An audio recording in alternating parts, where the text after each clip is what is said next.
Hi guys. So I wanted to do a missing persons case, and there was a specific one that I had in mind that I had come across a while ago, and it interested me. It's essentially someone crashes, have an accident, and then they've disappeared. And obviously that has happened kind of in infamous cases around the world, like Maura Murray and stuff. Um, but there's actually very little information on it, and my plan had been to like research it this week, do the script, and then record today. However, the video would be about 3 minutes long. It's actually very short. So what I've decided to do is highlight 5 missing person cases that involve men. So the reason I've picked these 5 is because there isn't a lot of information on them. But just because there's not a lot of information, so that you can't make this kind of like 15-minute YouTube video or, Netflix documentary, whatever, their stories still deserve to be covered. So just to kind of make the video long enough, I'm going to cover 5. If this is something that interests you, then I could do it with 5 missing women and then more men, women, all this. Just gonna get straight into it. So the first case is the one that I was starting with, the one that interested me, and it's from St. Patrick's Day 1984, and it involves Mark Dowling. Mark Dowling was 20 years old and from Sutton in North Dublin. He had brown curly hair, brown eyes, average build, and he was 5'9". On Paddy's Day 1984, he was out with 2 friends driving in his car, a red Opel Kadett Estate. The reg was 909 GZL. So at around 9 p.m, the car hit a tree close by outside Deer Park Golf Club. Mark and his 2 friends got out to, inspect the car, and there was just minor damage. Then suddenly, without warning or provocation or anything, Mark just got straight back into the car and sped off. His 2 friends thought he was messing, and so they waited for him to come back, and he didn't. So then they eventually made their way home walking. There was extensive media coverage after the disappearance, but no information came forward. Howth Harbour was searched by divers, but nothing was found, not Mark, not the car. Mark was considered to be happy and successful, and he was actually just about to be married. There were several searches of Howth. So off Howth Head, the Gardaí, an inshore lifeboat, a rescue helicopter from Baldonnel Air Base, and a Marine Emergency Services lifeboat were all out searching for him, and there was just no sign. So the main kind of theories, obviously, if you read online and stuff, is that possibly he had suffered a concussion in the car crash. You can obviously get out and act normal after this, and then that getting back into the car could have been kind of erratic behaviour as a result, and then drove off. Or the fact that he had crashed the car, could he have thought he was going to get into trouble, anything like that. The car and Mark have never been found, so a lot of people believe that it somehow got into the water. If you know Howth, it's essentially completely surrounded by water. Now, if you're from Howth or just familiar with the area and knew back in the 80s, would there have been, because I know people are saying now that there would be kind of walls and stuff up so that you can't essentially drive into the sea. Would they have been like that back then, or would it have been easier? Especially, I mean, we could probably assume that the 3 lads had been drinking. So, between the drinking and possibly a head injury or a concussion, could Mark then have gone into the water? So if you know, please let me know, because I'm not familiar with the area back in the 80s. Another theory is, suicide. Could that have been the case?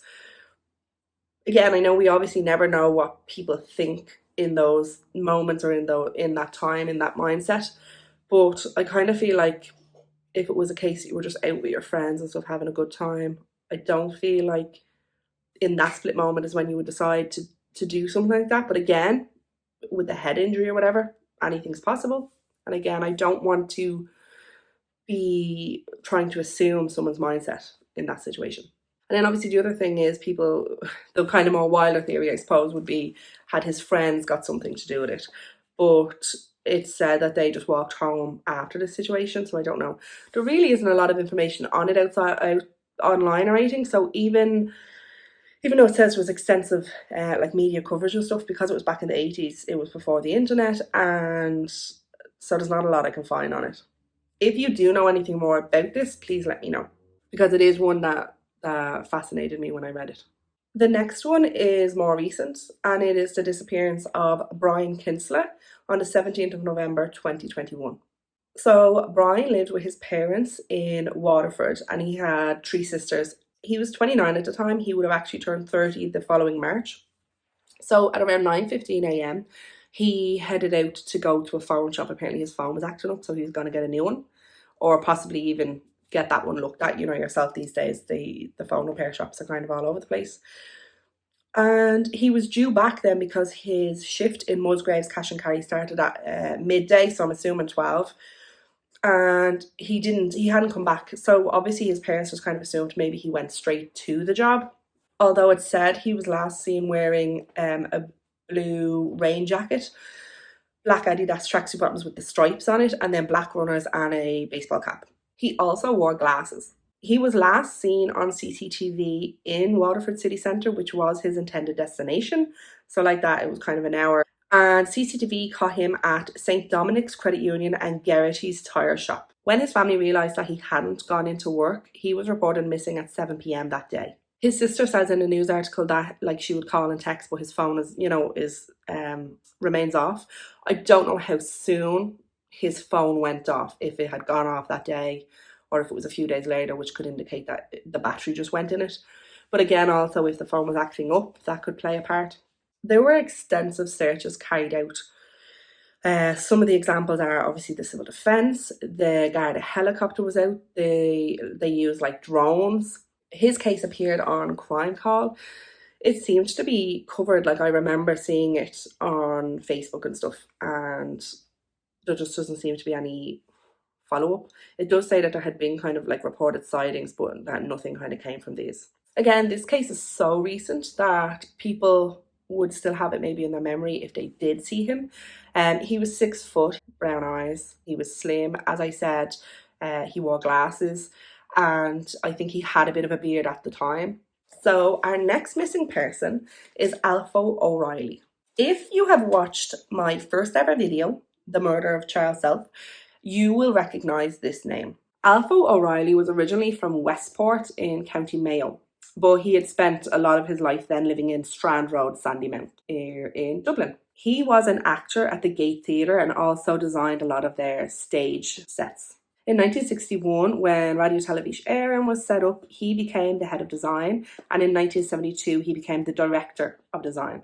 He retired in 1987 after 26 years at RTE. So he obviously, if you remember, was Charles' boss, basically. He was the one who got him to come over to Ireland to join RTE.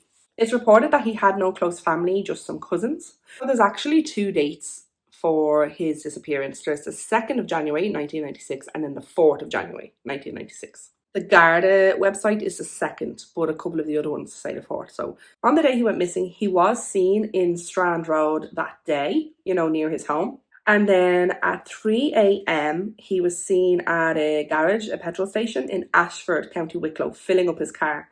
And it is reported that he was in a confused or forgetful state. It's also said then that he drove off in the direction of Wexford. So it is kind of believed, one of the theories is that he could have went off on a ferry then over to the UK, which again we know is a thing that happens. He was driving his apple green Mitsubishi Colt, which was a 95D 6446.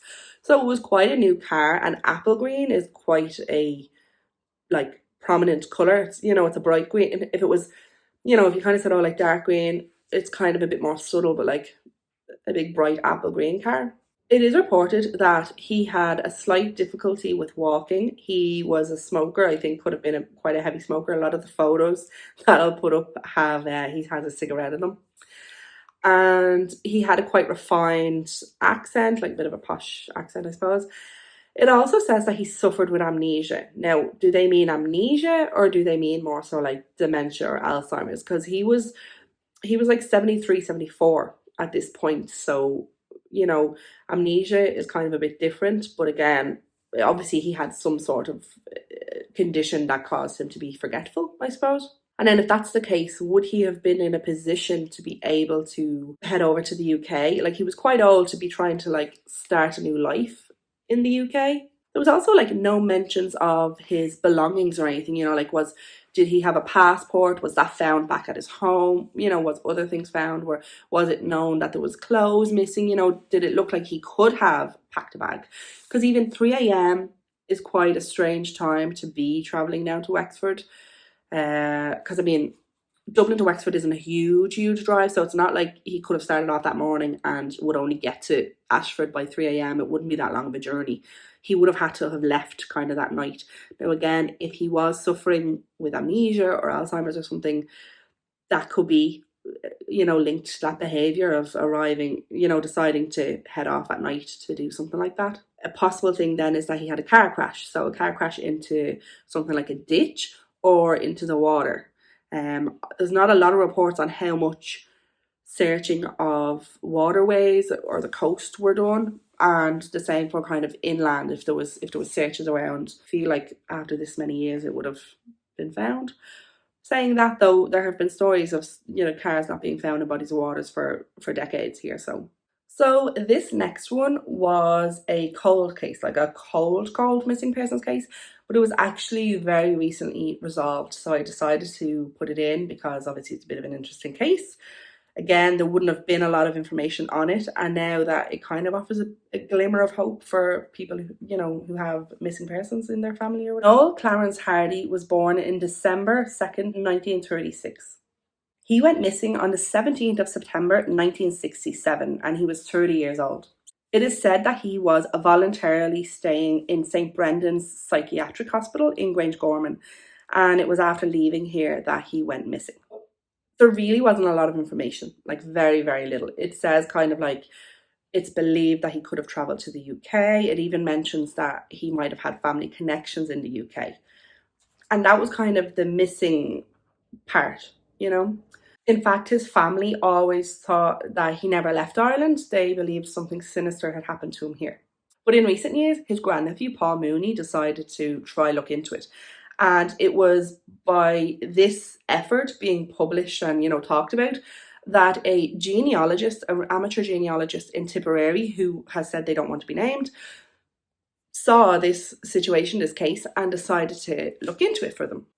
So in 1975, it appears that his name appeared on a document of some sort over in the UK.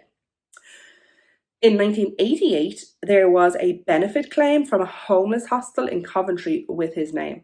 And then in 1991, his name appeared on a GP listing. I believe Paul got this information, and it was after this that he kind of disappeared then. So they believed that he started using an alias at this point, which is mad because he's gone like 20 something years to then decide to start using an alias. Maybe because by that point things became more official, we were using computers and stuff, so it was more easy. It would have been easier to track his name. I'm not sure, just thought that was a bit odd. But anyway, he must have obviously started using an alias. Then I believe that it is the genealogist who found out that Noel Clarence Hardy had died on Christmas Day, 1997, in a Staffordshire hospital in England. He had died of natural causes, so there was nothing suspicious about it. How he was located was essentially there was a man whose first name was Noel and had the same birthday as Noel Clarence Hardy, who was in the hospital, and they were an Irish man. And records show that only one Noel was born in Ireland on 2nd of December 1936, so it was kind of linked that this was him. It's said that the family are, delighted to have finally gotten closure, to know that maybe he just went off and had another life and it wasn't that something bad had happened to him here, but also that they're sad because they know now for definite that they would never see him. One of the main theories with this case is, online anyway, is that in 1967, homosexuality was decriminalised in Britain. It wouldn't, as you probably know already, wasn't decriminalised here until the early 90s. And in news articles, it says that he was like a lifelong bachelor, never got married, this type of thing. And people online kind of say that was what is reported to explain or describe someone who might possibly be gay. So it could have been a case that he just decided to go over there and start a new life. I've discussed that in The Murder of Child Self, where people did go over to the UK because, it was less kind of stigmatized over there, or less criminalized at that point, and they were able to kind of start new lives and be themselves. Now, I'm not saying that is what happened, but that is kind of a general theory for Noel. Again, obviously, why he was in the hospital was never mentioned, and again, at that time here, it would have been kind of an illness.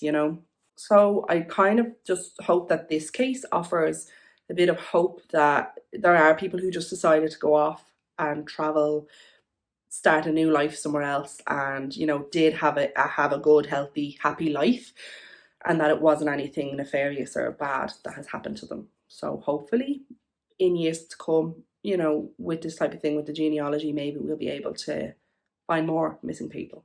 So the last one that I'm doing isn't an Irish person, but it has an Irish link. Matthew A. Milani was born on the 5th of November 1981. He was studying at Fairfield University in Connecticut, and he was from Massachusetts. His mom is reported to have seen him for the last time on January 10th, 2003, and this was because shortly after this, so I'm not sure if it was kind of like a day after or what, he left then to head to study for a semester in the Angel Academy of Art in Florence in Italy. So he wasn't there even like a full month when he went missing. So on January 31st, 2003, he was last seen leaving a pub, the Lyons Fountain Irish pub. He left here at around 2:30 a.m. People say that he did not seem to be drunk. He was then reported missing by his roommate the following day, like essentially the same day. Like he obviously didn't come home, a couple of hours or whatever might have passed, maybe because he didn't go to class, and then he was reported missing essentially the next day. So Matthew had like Irish roots, and he was said to be very proud of these. Actually had a shamrock tattoo on his back that had like flames and stuff coming out. I'll show you a picture of it. And it is said that he would have expressed his wishes to come to Dublin. He is 5'10" with a fair complexion and dark hair. His ears are pierced, but he doesn't wear earrings in them. He has scars on one of his ankles from like surgical pins. His passport was left in the apartment, but he did have his wallet on him, which would have had his license from, like his driver's license from America. So there were a couple of sightings of Matthew after going missing in Florence. So on April 5th, a Dutch national said that they spoke to him on a train from Dover to London, and he pointed him out on CCTV after this. He said that he spoke of going to Dublin and to find work. On the 23rd of July 2003, he was seen on a ferry from Holyhead to Dublin. And again, the people that said they spoke to him said he became uneasy when it was announced it was going to be an immigration check on arrival. The following year, on January the 3rd, 2004, 3 Scottish men said that they spoke to him in Galway. In February 2004, he was supposedly sighted in Bologna, Italy, but it was said that he was very thin, he was unkempt, and that he claimed he was English. So this sighting had never really been confirmed. I don't really hold a lot of weight in that, because then in February 2005, an American here in Dublin contacted his family or contacted the authorities to say that they believe they may have spoken to him in a pub in Dublin. Your semester and all would have been over, so I don't know really why you would go back to Italy. If you had decided to go off and do this life, why would you leave all your things behind, your passport, all your other bits? Why would you claim you were English if you were very proud of your Irish roots, unless you were trying to hide your identity? I don't know, that kind of confused me, and I don't hold a lot of weight in that. You can let me know what you think if you think he did go back to Italy. In January 2006, his mom put up a $75,000 reward for any information that led to her son. And in 2011, she made another appeal. I mean, it is quite possible that he could be here. I don't think working in like a legit job. He could be working in like a cash in hand job, or like that. Could he be homeless, something like this kind of? You just don't really know, honestly. I feel like his intentions were kind of clear, that it wasn't a case of him deciding to go off and end his life. He had expressed that he wanted to come to Dublin because he was proud of his roots for here and wanted to travel back, travel here to have a look and stuff. And it said to someone, oh, Dada, he wanted to come over here to work. Now in 2003, I don't know how easy it would have been. 2003, I kind of feel like it would have been easy enough to get a cash job, kind of, you know, like under the table. But again, if this could have continued for 20 years, I don't know. But again, then if things kind of went wrong, could he have, you know, become homeless or anything like that, or, you know, met the wrong people or whatever? Those situations are obviously true. I just kind of feel like in these situations, if it was a case that he just decided to run off to Dublin and blah, blah, blah, when it was time to come home, or, you know, like what if he did get into some trouble, then like you would just hope that people would just decide to make contact with their family, and that the family could just, you know, come over and get them or get a plane ticket for them, whatever. And I know things aren't always that black and white, I do. So, you know, but I would like to think that if people are ever in a situation where they just feel, you know, embarrassed or, you know, ashamed or feel silly because like, oh, I went off to do this and I failed, you know, I didn't get a job, or I didn't do this and I ended up being homeless or whatever, that they would feel like they could just go into a Garda station and say who they are and say that they need to make contact with their family to go home. Right, guys, that is the 5 very little known cases of missing men here in Ireland. Anyway, I just wanted to give you a list of a few resources that you should check out to do with Irish missing people or missing people in Ireland. So the first one is missing.ie, and again, I would have actually spoke about this in the disappearance of Gussie Shanahan, because this site was set up by his cousin, Father Aquinas Duffy, after he went missing, because like that Ireland didn't have any kind of national missing persons website, so he set it up. It's missing.ie. I'll put up some screenshots. And on that, you can see about Cork City missing persons search and rescue. Even here, like if you have seen someone, obviously you can contact them with the information. Obviously, you could also contact the Gardaí, but you can even just, like if you are someone, like by the minuscule chance that someone has seen this video and knows of a person from it, or is that person themselves. If you don't want to get in touch with family or whatever, that's fine. If you don't even want to get in touch with the guards, that's fine. You can contact missing.ie, or the next one I'm going to give you is missingpersons.ie.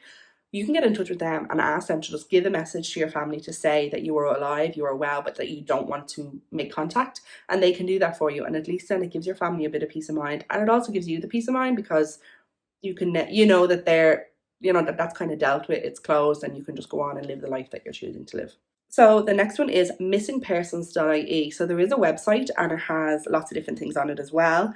They also have a Facebook page where they obviously put up kind of recent missing people. They also then put up appeals for some of the colder cases and stuff like that. There's a great team behind it, and it's all volunteer. All of these things are voluntary, like. And then, sorry, the one that looked after Brian Kinsler was actually Waterford Marine Search and Rescue. So I will also put up information for them. You can also just look in your own local area and see what there is, you know. And I think the missing.ie and missingpersons.ie can accept donations. So if you feel like you have a bit of money to spare, or I think they also just look for help with volunteering and stuff. So if it's something that you're interested in doing or interested in helping with, feel free to do that.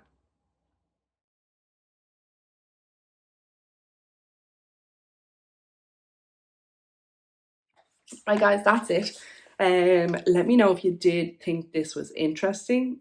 Because sometimes when I'm looking at like that missing.ie or whatever, and I see some of the cases and I'm like, oh, and then I look into it and there's just so little information on it, I feel really bad because I'm like, oh, I can't really do a video on it because there's not enough there to make a video. But then you feel bad because they're not getting like coverage of it. So that's why I was like, oh well, what if I was to do like a five people who are missing? So if this is something that you enjoyed watching and learning about the different people, let me know, and then I could do one on like 5 missing women who have very little information. And then yeah, so I didn't really talk in the last video. It was quite a heavy video. I did go MIA, I know that. It was my scripts, I have a couple of scripts written, and it was actually finding the time to actually record them.